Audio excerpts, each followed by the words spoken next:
Bonjour, je m'appelle Margot Rousseau, je suis âgée de 17 ans et je suis au CFA de l'Équin depuis 2 ans. Bonjour, moi je m'appelle Chloé, je suis en première SAPAT au CFA de l'Équin. Je m'appelle Nicolas, j'ai 18 ans, je suis à l'Institut de Genève au CFA Formation et je suis en bac pro SAPAT. Je voulais sortir du cadre scolaire, ne pas rester que assis tout le temps derrière une table. Pour pouvoir me financer moi-même et être indépendante. Et rentrer surtout dans le monde du travail. Alors j'ai choisi l'alternance parce que je ne suis pas trop scolaire. Donc le fait de faire la formation en alternance m'a permis de partager la scolarité plus travailler sur le terrain.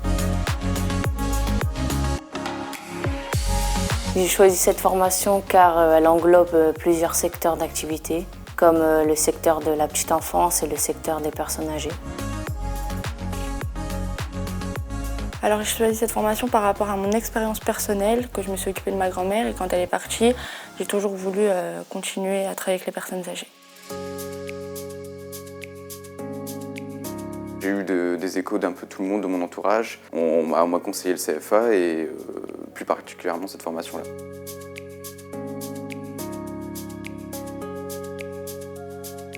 Je travaille avec la maîtresse.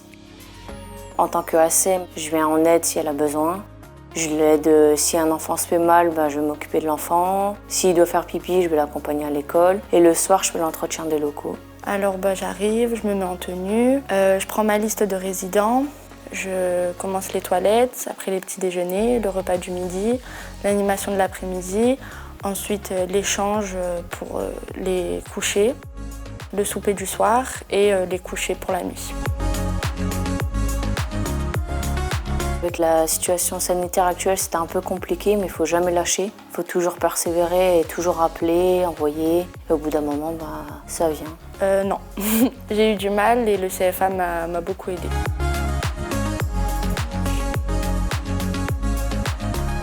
La méthode, comment c'est amené, c'est moins scolaire, plus ludique et c'est ce qui me plaît, c'est plus intéressant.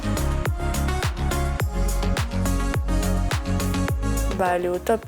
Que ça soit en scolarité, ils nous suivent du début jusqu'à la fin. Et pour la recherche de contrat, c'est pareil, ils ont été là du début jusqu'à la fin. Je sais que moi, ils m'ont suivi depuis ma 3e. Puis elles apportent une gaieté dans le cours. Des fois, c'est un peu plus de rigolade, mais on apprend facilement.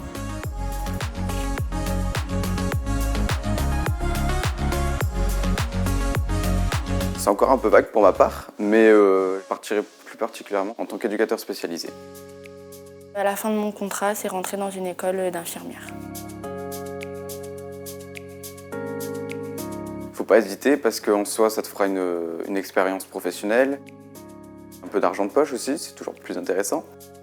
Et il faut surtout pas lâcher. C'est dur de trouver parfois, mais il faut pas lâcher parce qu'après, quand on l'a, on est plutôt bien. Après une recherche difficile de contrat, faut pas relâcher parce qu'arriver au CFA, c'est vraiment le top. De jamais baisser les bras et d'aller jusqu'au bout pour trouver une entreprise.